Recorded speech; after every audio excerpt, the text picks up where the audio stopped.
ప్రజలకు అండదండలుగా ఉండే ప్రభుత్వం కావాలని, ప్రజలు నచ్చే మెచ్చే పరిపాలన కావాలని, ప్రజల కష్టాల్లో ఉండే భరోసా భద్రత ఇచ్చే నాయకులు కావాలని ఆనాడు మీ అందరి కష్ట ఫలితంతో తెలంగాణ రాష్ట్రంలో ఇందిరమ్మ ప్రభుత్వం గౌరవ ముఖ్యమంత్రి రేవంత్ రెడ్డి గారి నాయకత్వంలో ఈ గడిచిన 2 సంవత్సరాల 5 నెలల నుంచి అభివృద్ధి సంక్షేమాన్ని 2 కళ్ళ ప్రతి పేదవాడికి అందిస్తున్న సంగతి మీకు తెలుసు.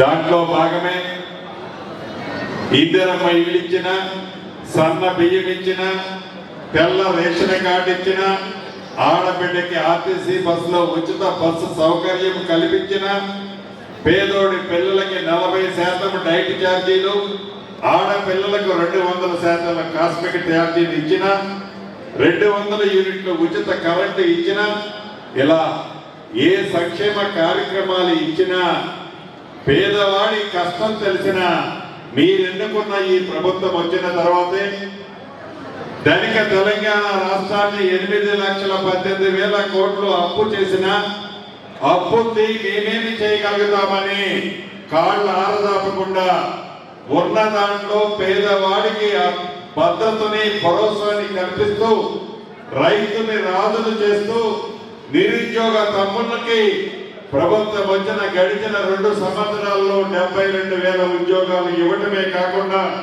అతి కొద్ది రోజుల్లో మళ్ళీ నిరుద్యోగ తమ్ముడికి కూడా నోటిఫికేషన్ పిలవబోతుంది మీరు ఎన్నుకున్న ఈ ప్రజా ప్రభుత్వం. ఇందిరమ్మ ఇళ్ల విషయానికి వస్తే ఎప్పుడు ఎన్నికలు వచ్చినా ఆనాటి దొరవారు బొమ్మలకే పరిమితం చేస్తే ప్రభుత్వం వచ్చిన మొదటి సంవత్సరమే రాష్ట్ర వ్యాప్తంగా 4.5 లక్షల ఇళ్లు 22,500 కోట్ల రూపాయలతో వడిగా ఇప్పటికే సుమారు 1,25,000 ఇళ్లు పూర్తి చేశాం. రేపు జూన్ నాటికి మరొక 1,00,000 ఇళ్లు కూడా పూర్తి చేయబోతున్నాం. మీ అందరి దీవెనలతో రెండో విడత కూడా నిన్ననే వెళ్ళి చూసొచ్చాను. అక్కడ గిరిజనులు, వెనకబడ్డ కులాలు ఎక్కడో మారుమూల ప్రాంతంలో ఉన్న ఆసిఫాబాద్ జిల్లాకి వెళ్ళాం. గౌరవ ముఖ్యమంత్రి గారి చేతుల మీదుగా రేపు 2వ తారీఖు నాడు 2వ విడత ఇందిరమ్మ ఇల్లు కూడా రాష్ట్ర వ్యాప్తంగా ఇవ్వబోతున్నాం. ఇవ్వటమే కాదు, కట్టిన ప్రతి పేదింటి ఆడబిడ్డకి హైదరాబాద్ లో బటన్ నొక్కితే 1 రూపాయి లంచం లేకుండా వారి ఖాతాలో జమ చేసే కార్యక్రమాన్ని ఈనాడు మీరెన్నుకున్న ఈ ప్రభుత్వం పేదవాడికి ఇందిరమ్మ ఇళ్ల విషయంలో ఒట్టి కాగితం చేతిలో పెట్టకుండా డబ్బులు కూడా ప్రతి సోమవారం నాడు మీ ఖాతాలో వేస్తున్నాము. కాబట్టి ఇందాక గౌరవ కలెక్టర్ గారు చెప్పినట్లు నేను నా నియోజకవర్గమైన పాలేరు నియోజకవర్గంలో ప్రజా దర్బారు పెడితే ఈ ప్రజా దర్బారులో 22,600 అప్లికేషన్లు వస్తాయి. ఇప్పటి వరకు సుమారు 9,500 అప్లికేషన్లు ఇందిరమ్మ ఇల్లు కావాలని అడిగారు. నిజం, ఈనాడు రాష్ట్ర వ్యాప్తంగా ప్రతి పేదవాడు పూర్తి భద్రత, భరోసా, నమ్మకం ఈ ఇందిరమ్మ ప్రభుత్వం మీద ఉంది.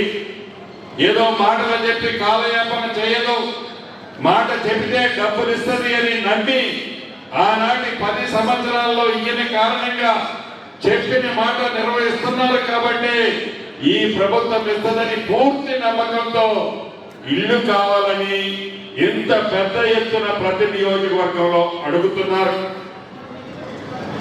తప్పకుండా 2వ విడత కాదు, 3వ విడత ఇస్తాం, 4వ విడత ఇస్తాం. రాష్ట్రంలోని అర్హులైన ప్రతి పేదవాడికి పింకు షర్టు తొడుక్కున్న పేదవాడున్నా పేదవాడే కాబట్టి ఆ పేదవాడికి కూడా ఇందిరమ్మ ఇల్లు ఇచ్చి తీరుతాం. ఆ పేదవాడి మనసుని మంచితో గెలుస్తాం. మళ్ళీ ఏ ఎన్నికలు వస్తే ఎలానైతే ఇప్పటి వరకు ఫలితాలు ఉన్నాయో మళ్ళీ ఏ ఎన్నికలు వచ్చినా తెలంగాణ రాష్ట్రంలో ఇందిరమ్మ ప్రభుత్వాన్ని దీవించే విధంగా పరిపాలన ఇస్తాం.